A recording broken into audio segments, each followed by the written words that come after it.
తరుగు పేరుతో దాదాపుగా ఒక్కొక్క క్వింటాల్కు 3.5 కిలోలు ఇవాళ తీసేస్తూ ఉన్నారు. ఆ విషయంలో కూడా ప్రభుత్వం గతంలో ఇదే కాంగ్రెస్ పార్టీ నాయకులు ప్రతిపక్షంలో ఉన్నప్పుడు ఈ తరుగు విషయంలో ఏమేమి మాట్లాడినారో అవన్నీ కూడా సామాజిక మాధ్యమాల్లో ఉన్నాయి. మరి వారు ఆనాడు చెప్పిన మాటల్ని నేను ఉటంకిస్తూ ఉన్నాను, కొత్తదేం లేదు.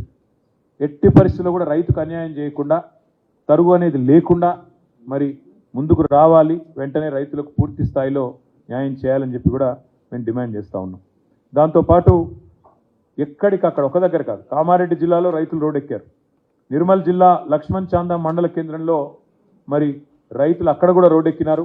తడిసిన ధాన్యం ఎక్కడికక్కడ తడిసిపోయి ఆగమాగం అయిపోతే అక్కడ కూడా రైతులు రోడ్డెక్కి ధర్నాలు చేస్తూ ఉన్నారు. యాదాద్రి భువనగిరి జిల్లాలో బీబీనగర్ దగ్గర ధాన్యం బస్తాలతోనే నిరసన కూడా తెలిపినారు. వరంగల్ వెళ్లే రోడ్డు మీద మరి వాహనాల రాకపోకలు స్తంభించిపోయిన పరిస్థితి.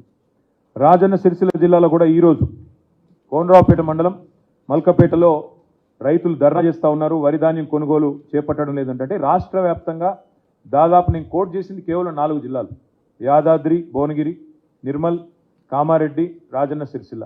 ఇవి మాత్రమే కాకుండా ఇంకా చాలా చోట్ల రైతులు గత 25-30 రోజులుగా ధాన్యం తెచ్చిన తర్వాత కూడా ఇంతవరకు కొనుగోలు చేయకుండా, అధికార యంత్రాంగం పట్టించుకోకుండా, పర్యవేక్షించే నాదుడు లేకుండా దయనీయమైన స్థితిలో ఉన్నారు.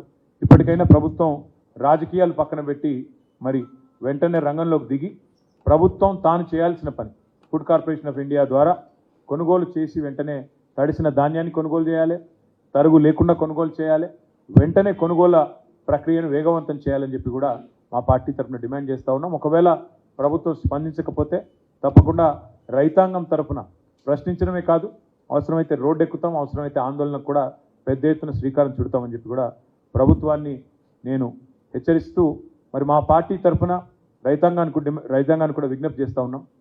మీరెవరూ ఆందోళన పడాల్సిన అవసరం లేదు. మీ తరఫున కేసీఆర్ గారు, బీఆర్ఎస్ పార్టీ యంత్రాంగం మొత్తం ఉంది. మీరు ఎక్కడికి పిలిచినా వస్తాం, మీరు ఎప్పుడు పిలిచినా వస్తాం.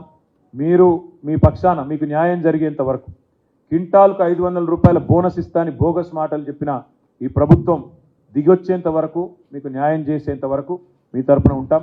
మీకు రుణమాఫీ జరిగేంత వరకు మీతో ఉంటాం. మీకు బోనస్ వచ్చేంత వరకు మీతో ఉంటాం. మీ తడిసిన ధాన్యాన్ని కొనుగోలు ప్రతి గింజ దాకా కొనుగోలు చేసేదాకా కూడా వదిలిపెట్టం. కొనుగోలు కేంద్రాల్లో ఈ ప్రక్రియ వేగవంతం అయ్యేదాకా కూడా వదిలిపెట్టం. ప్రజల తరఫున, రైతుల తరఫున మేము మీ పక్షాన నిలబడి మాట్లాడుతూనే ఉంటామని చెప్పి కూడా విజ్ఞప్తి చేస్తూ, ఎవరు అధైర్యపడవద్దని, ఎవరు కూడా మరి ఆత్మస్థైర్యాన్ని కోల్పోవద్దని చెప్పి కూడా ఈ సందర్భంగా విజ్ఞప్తి చేస్తూ ఉన్నాం. కష్టాల్లో ఉన్నప్పుడే తప్పకుండా ధైర్యంగా ఎదుర్కోవాలి. కాబట్టి తప్పకుండా మీ అందరి పక్షాన బీఆర్ఎస్ పార్టీ ఉన్నది, కేసీఆర్ గారు ఉన్నారనే మాట కూడా గుర్తు చేస్తూ ఉన్నాం.